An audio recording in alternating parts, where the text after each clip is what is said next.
Hey guys, what's going on, folks? Just about 1 p.m. here, Friday afternoon, and this is going to be, I don't know what it's going to be. It's going to be I guess, my first impressions of the Case Axe, the new Case Axe knife I just got in. This is my first one that I received. I know a lot of people have gotten theirs in already a while ago.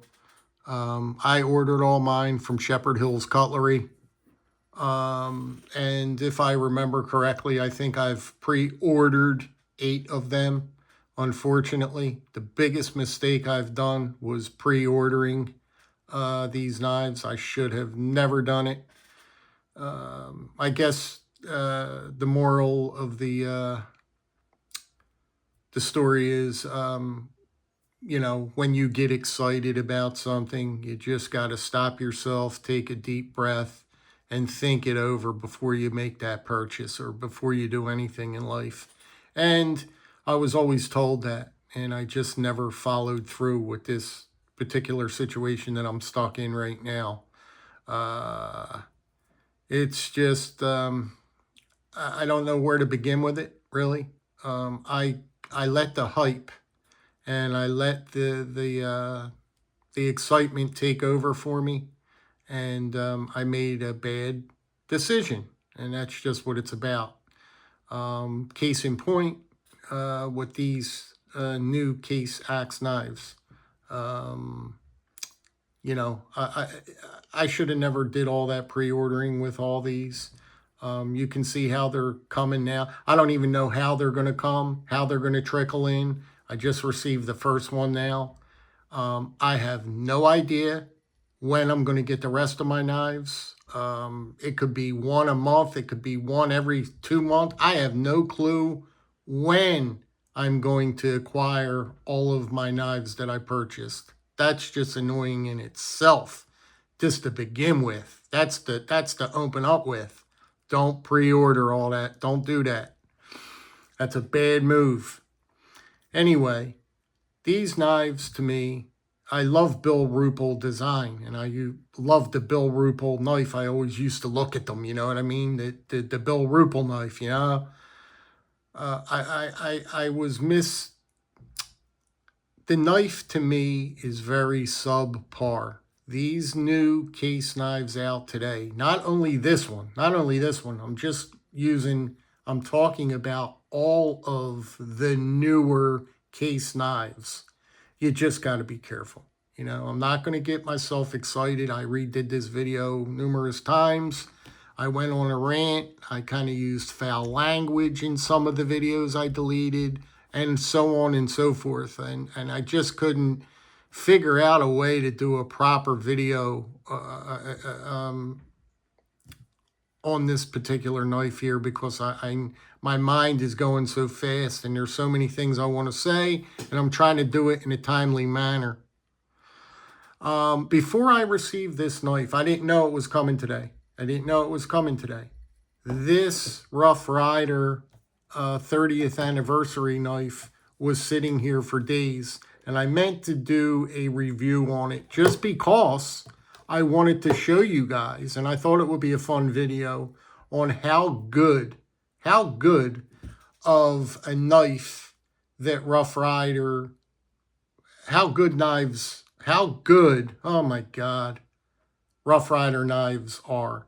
And this is a perfect example of one of them. This is a canoe pattern knife, and it's a 30th anniversary, and it's a $17 knife. They all come in at $17. You could get them in all the variants, the toothpick, the Stockman, the moose, all of them. They put a 30th anniversary knife out, and it's just a beautiful, beautiful, beautiful knife. The bone on it is very exquisite on it. The checkering, I love that checkered look. It's a great, great knife. I mean, it's a great one, right? $17. And I meant to talk about this knife and really boast about it and show it off, regardless, right? Whether it's darn Chinese made or not, right? I can feel myself getting excited as I go on with the video. This is a very subpar knife. Not only this one, the Case axe knife. Most of the Case knives are just basically subpar. And I mean, there's an exception. I should change myself. There's an exception. Like those, the new, those other knives that they put the series out on. They're very, very good knives. They're excellent. Hold on a minute. Let me check the name of them. Wait. They're the, oh, man. Yeah. The Crossroads. The Crossroads, the Case Crossroads are excellent. They're Barlow and their Sodbuster. Oh my God, they're fantastic. They come with S35 VN steel, good steel on them. They for the most part, they're good fit and fin. They're great knives. I'll put it to you that way. The Crossroads is a good series. Got to give credit when credit is due. But here we come back to these axe knives here. Now, this is the first one I received. Okay. Now we're going to look at mine. We're going to break mine down. Right off the bat, you can see the gap back there is horrific. I could probably fit 2 or 3 folding cards in that gap there easily. You can see the gap. I can't make this up. I can't lie about it. I've been working on the centering because every time I open and close the blade, it's got so much grit in it. I didn't have a chance to clean it. I'm trying to get this video out. I've been forcing it closed with my thumb and pushing it over as I close it, because if I don't, it's going to ride close to this liner. And it's just the way it's rolling. That's just the way it's coming. It's riding close to the liner. It's not hitting the liner. I know a lot of people say that, oh, if it's not hitting the liner, I could care less, man. If it's not rubbing, oh, I'm good. I'm good. Why would you be good with something like that, right? How would you want to look at that knife every day with that blade being off-centered like that much? You're spending good money for the knife. You're putting your hard-earned money out for the knife. That knife shouldn't come off-centered like that. There's no excuse for that.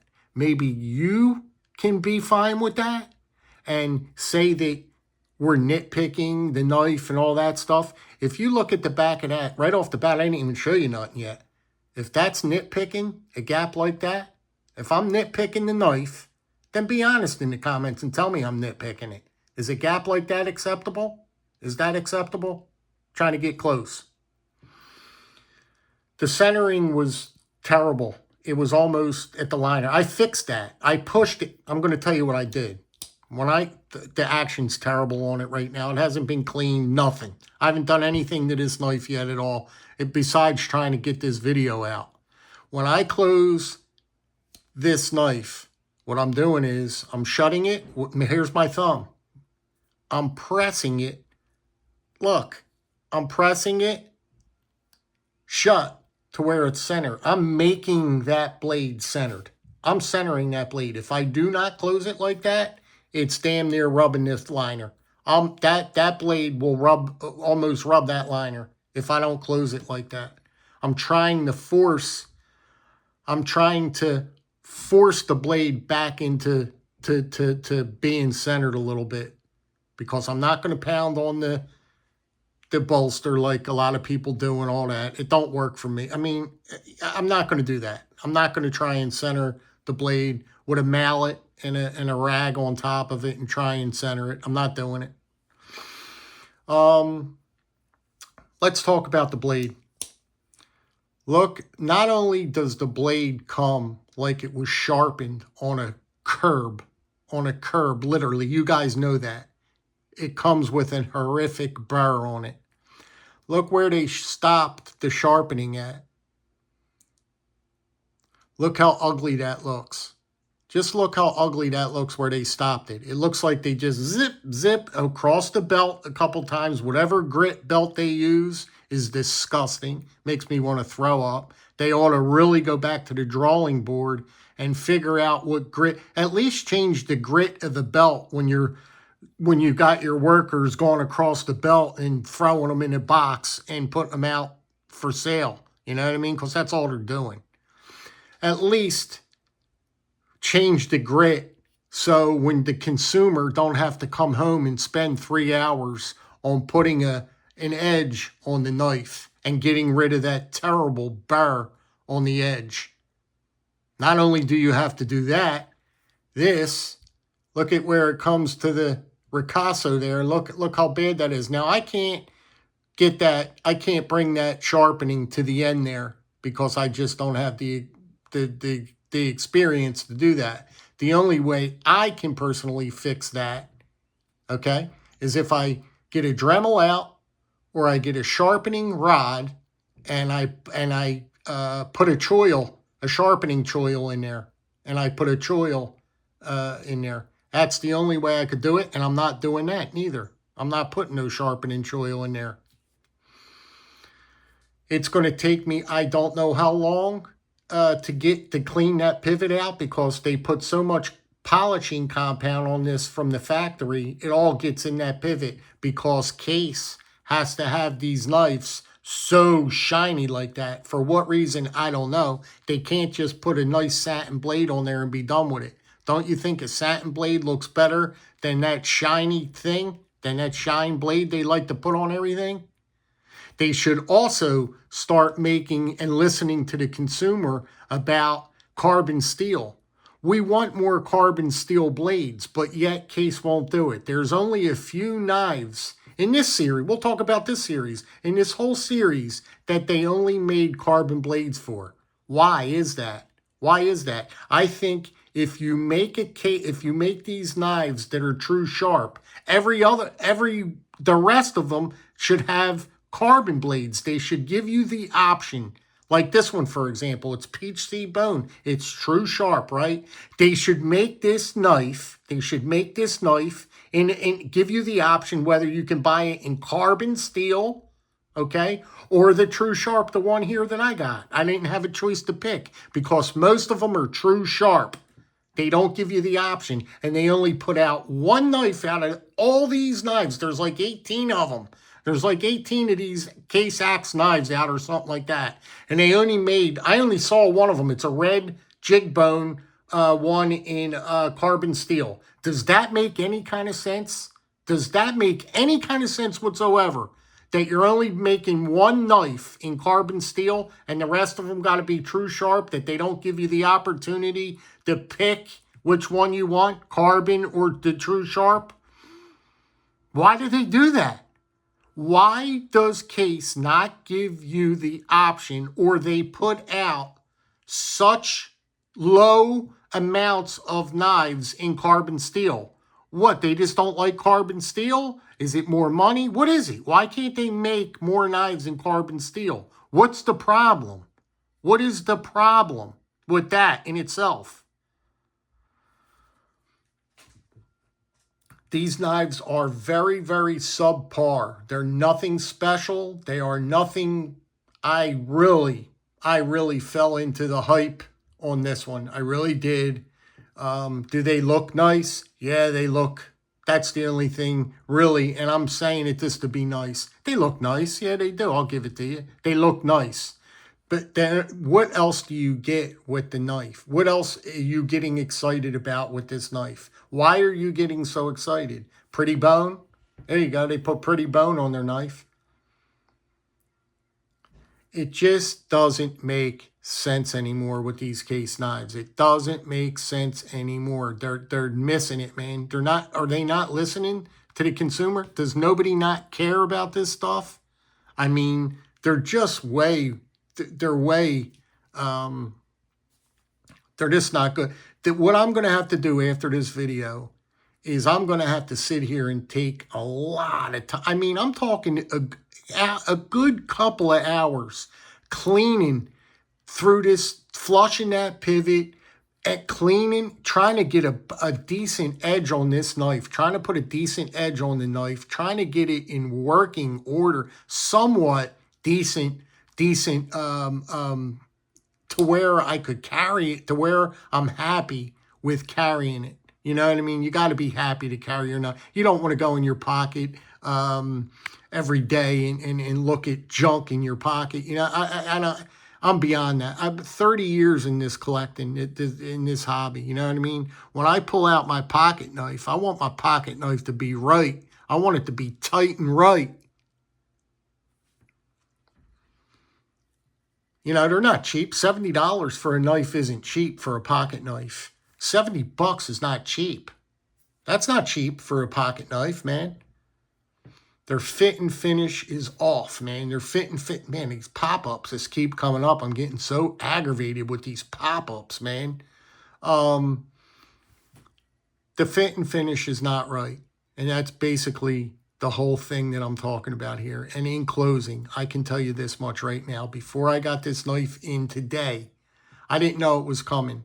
I had this Rough Rider right here on my desk, sitting here just like this, that I wanted to do a review on because I thought it was so good. I've had this knife for a while, and I never showed it. I never got around to it, right? So I was piddling in here, and I was looking at this. I started looking at it again, and I said to myself, my golly, I said, what a great looking knife that is. How pretty, the fit and finish, the action is beautiful on it.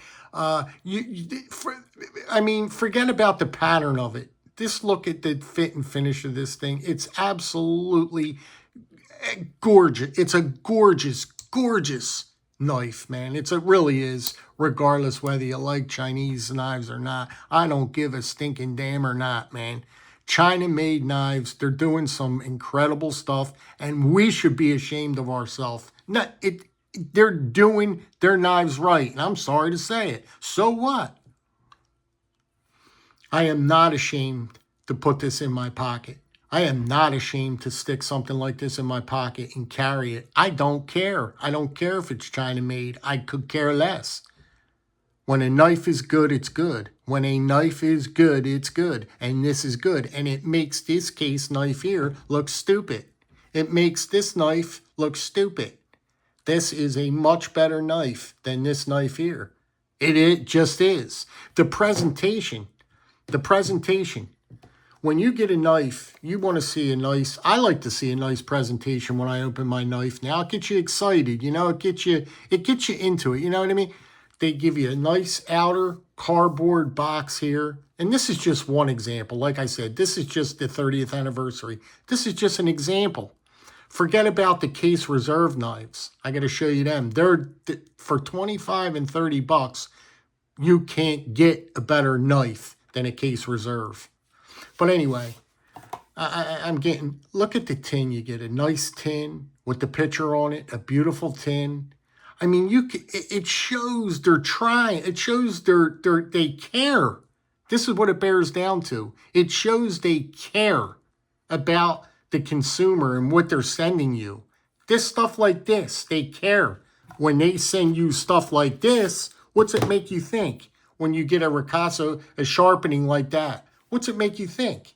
It makes you think that they put this thing through the system real quick, boxed it up, and shipped it and threw it in a box and sent it to you.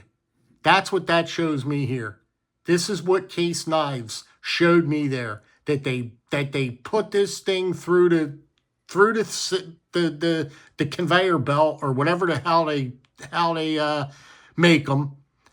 Wrapped it up and had somebody wrap it up in a box and throw it out and spit it out, just like they do all their other knives. That's what they do. That's what they do. They take no pride. They take no pride in their cutlery anymore. It's disgusting. Their fit and finish is disgusting. Their knives are disgusting. They don't care. They don't care. This here shows me that I got to shut the knife like that with my thumb, and I got to center it. I got to make it centered. I got to make that blade center it on my own. I got to center it on my own. And if you think fit and finish is like that is acceptable, look at the gap. If you think that that's acceptable, well, then maybe it's just me. I'm going to do another video, at another time, and we're going to come right back and we're going to continue on talking about this knife because there's more things to be said about it. And we are going to continue about talking about this knife here. We're going to compare. The next video I do, we're going to compare. So what if this has 440A steel? What is better? What makes this case Americana knife better than this Chinese knife right here? Why is this knife better than this one? It's not. It's not better. It's not nowhere. It ain't nowhere near better than this China-made knife. It's not. It's not better. I've been in the knife game a long time, man, and I'm just sick and tired about these case knives. I'm just sick and tired. It's a shame that we gotta deal with the poor fit and finish like this. You know, that's what gets you. You don't mind spending the money. You don't mind doing all that if they just came decent. You know what I mean? Anyway, I'm done. It is what it is. I hope you guys have a fantastic day, a fantastic weekend. I got to get a shower. I got a lot to do. I got stuff coming. I got stuff to do outside. I got so much going on my plate right now. But I was excited to open this. You know, it was everybody already got their knife. A lot of people already got their knives already, their axe knives. I didn't know when mine was coming in, so I was excited. I was like, oh, my first axe knife, I'm going to be able to experience it and see, I was excited about it because I like Bill Ruppel. I like the design of this knife a lot. I like the design. It speaks to me. It speaks to me. I like it. But it's hard to like something with fit and finish like this. It's very hard to like something. I want to stick this in a nice slip. I was having slips made for all these. I was actually going to get slips made for this set. I got 8 of them, I think 8 of them coming. I was having slips all made, and I was going to be proud to carry one of these because, I thought it was going to be, what it was, good knife. The look of it is fine. I can't give it that much credit. I'm finding things. I'm trying to find things to make the knife why the hype was. And I bit into it. And the only thing I could say at the end of this whole video is it's a very, very subpar knife. You know what I mean? That's about the best I could give you. It's not nothing super exciting about it. You know what I mean? It's not real super, nothing really super great about it. And case just, I don't know. I guess not enough people are worried about or complaining about their fit and finish. I guess not, because I think they would, or maybe they wouldn't do something about it. I don't know. But I could tell you now, for $17, even before this knife came today, I was going to do a video on this Rough Rider and show you the quality and fit and finish that you get on a $17 knife. It is actually exceptional. The bone, just look at, fluted bolsters they give you. Look at the shield, how pretty that shield. Look at the shield on that thing. It's hard not to stick this in your pocket. That's hard not to stick that in your pocket, man. That's a nice knife. That's a nice knife right there. That is a nice knife. Look at them pins, how flush everything is. Look at that. Look at that. Come on, man. Come on, don't give me that China stuff. Don't feed me that it's China made stuff, man. Okay? I hope you guys are well. I hope you guys have a great weekend. Be good, be well, be safe. If you guys got your case axe knives coming in, show them to me. Show me the quality on yours. I've seen a couple of them. A couple of you's got lucky. Andrew from Baxter's Blades, he got a couple good ones. He's been showing them. And he's been lucking out, man. God bless him. He's been getting some good ones. And I couldn't be happier for him. Now, knowing my luck, I ordered 8 of these things, and all 8 of them are going to come like junk. Anyway, you guys be good, be well, be safe. Drop me a comment if all possible, and I'll catch you on the next one. There's more to the story. Thanks, guys.